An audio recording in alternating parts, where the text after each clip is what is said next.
আজকে ইসলাম তুমি যে বসানো ছিল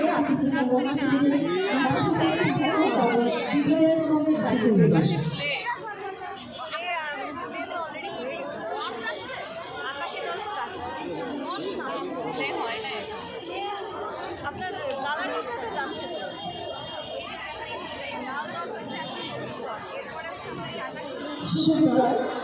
ভালো মাঠে দাঁড়িয়ে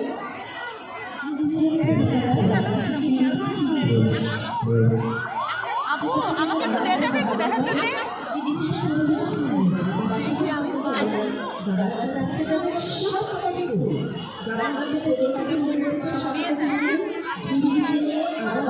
যে